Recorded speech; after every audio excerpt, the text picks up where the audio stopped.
Welcome into the PFF NFL Daily. Today discussing first round rookies, a little week 2 update on all of the rookie first rounders. We'll just, go around a bunch of guys that are performing well and maybe underperforming so far. So Sam, where do you want to start? We're going to review some of the first round rookies.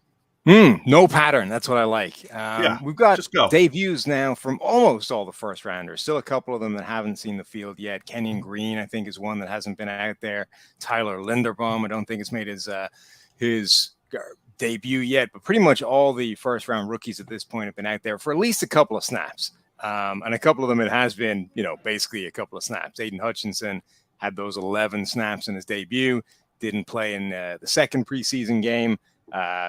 Drake London had 5 snaps, got a catch, and then hurt his knee. So he's been held out by precaution.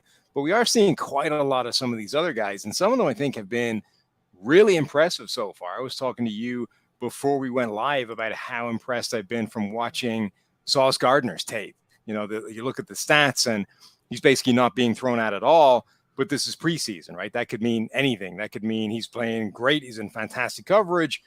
Or it could just mean he's playing some bad teams, some bad offenses, and they're not throwing the ball his way. But when you look at his tape, I mean, he's looking really good in coverage, both in off-zone coverage and in press man coverage at the line of scrimmage. Yeah, I think Sauce Gardner, I love that pick so much for the Jets. It is good to see him off to a good start because a lot of people thought they were going to go edge rusher that high, and we thought, hey, that's a good pick there with Sauce. Derek Stingley made his debut last week. I think that was notable, seeing him on the field after last year's injury. He got targeted a couple times, had a pass breakup. Was nice to see that. Trayvon Walker's played good football, the number 1 overall pick. He's been solid at the top. One of the biggest stories of the draft, right? We've seen players in past years, Rashawn Gary, Danielle Hunter. Those are the guys that we were comparing him to coming out because they were guys that didn't have college production but were incredible athletes. It looks like Walker so far, the thing I think he has is the ability to just not get blocked. He's doing a pretty good job of that, shedding blocks, winning some pass rushes. So Trayvon Walker's been good. And I want to highlight another defensive player, Daxton Hill from the Cincinnati Bengals. Has played a ton of snaps, 85, number 2 among defensive rookie first rounders. But Dax is playing all over the place. Jesse Bates just came back from his holdout. But Dax has shown the ability to play free safety. He's played in the slot. He's played in and around the line of scrimmage.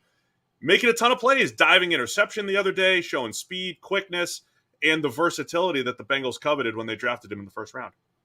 Yeah, I think he's been good, and he's shown that versatility. I think is important because, like you said, Jesse Bates signed his franchise tender. He's coming back, so they're going to have to figure out what they're doing with Daxton Hill, and he has been playing elsewhere other than just free safety, so they can accommodate Bates coming back and him moving around a little bit and fit them both into the same defense, should they so desire, which you would assume they would. Some of the other guys that we've talked about on the big show, we've mentioned Trevor Penning a bunch, the first-round tackle for the New Orleans Saints.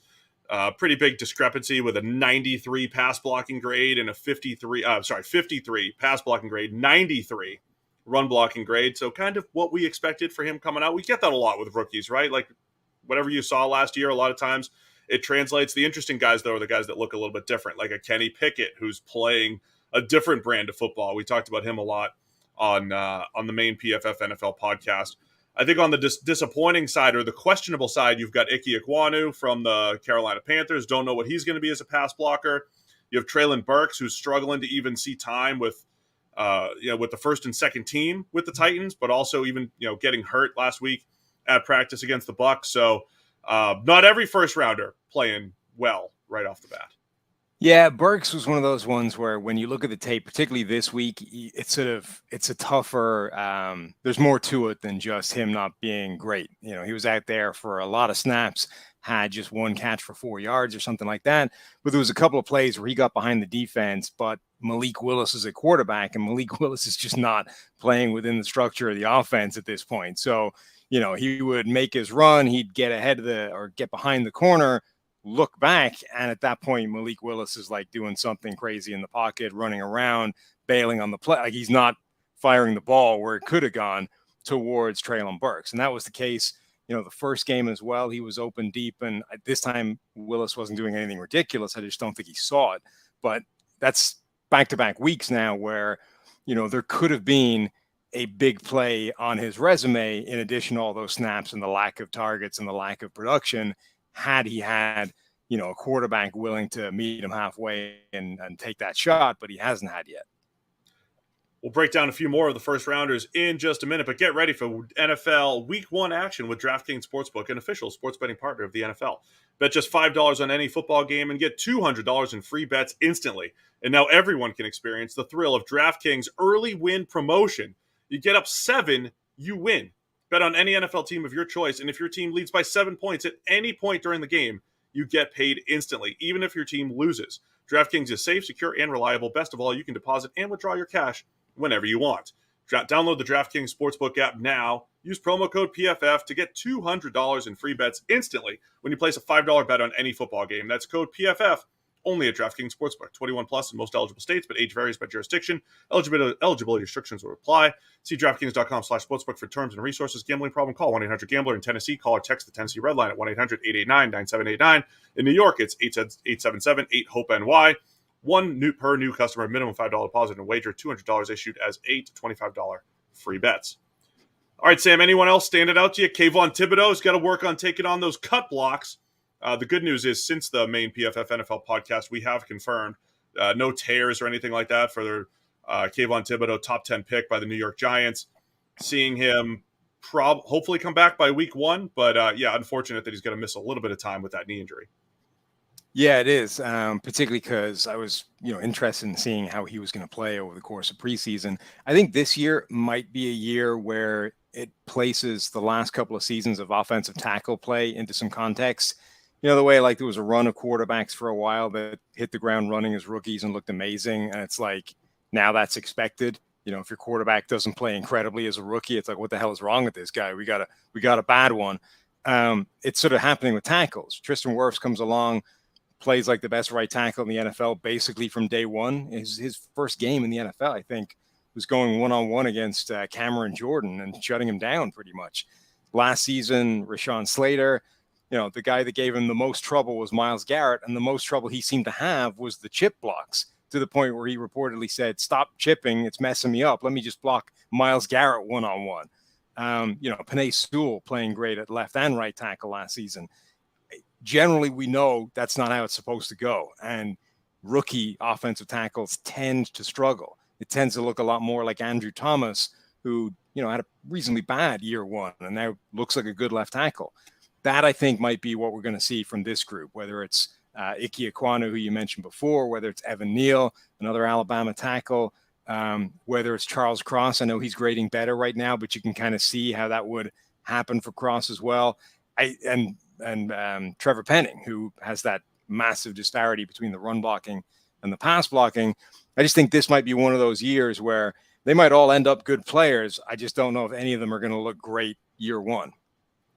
Yeah, we have had a good run of a whole bunch of tackles stepping in. It's an interesting position too, because the more you look at it and take a look at what top tackles are paid and the risk associated with having a rookie, because the rookie tackles are kind of all over the place. Even guys who end up being good tackles have slow starts oftentimes. Andrew Thomas, who you just mentioned, night and day, 2020 to 2021. When you do get good tackle play on a rookie contract, it is a massively valuable aspect of team building, but it is a tough thing to rely upon. So, yeah, I think there will be a little bit of there'll be a growth curve, because we didn't know who the top tackle was, right? There were boards all over the place between Charles Cross, between Evan Neal, between Ike Ekwonu, and then with Penning as the 4. There was different rankings for all those guys. We had Charles Cross number 1 on the PFF draft board, but early on you see the opposite discrepancy in his grading than you see from Trevor Penning. Higher pass blocking grade, lower run blocking grade. But none of those guys look like they're instantly going to be that shutdown left tackle at the NFL level right off the bat, or right tackle in Evan Neal's case. Yeah, and look, sometimes it takes years. Like it took Eric Fisher. He was the number 1 overall pick, wasn't he? It took Eric Fisher until year 4, maybe basically his entire rookie contract to get any good. At which point all the value's gone.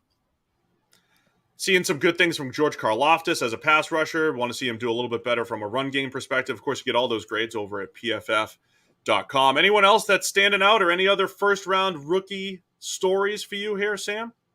No, I think, we're seeing the small sample size at work. Karlaftis is a good example. I thought he looked really good in his debut. Didn't look as good this week, even though he had a sack again. It was a cleanup play, I think, and it was basically his only pressure of the day. There's a bunch of guys that are sort of fitting that mold where there's either one really good week, one not so good one, or the reverse where they started off the first week wasn't great, the second week was a lot better. We're just sort of seeing the vulnerabilities of volatile play week to week in preseason. They're these guys are going to bounce all around the place. Just 2 games into their career. A lot more football to be played, but it's always nice to have a little week 2, round 1 rookie update.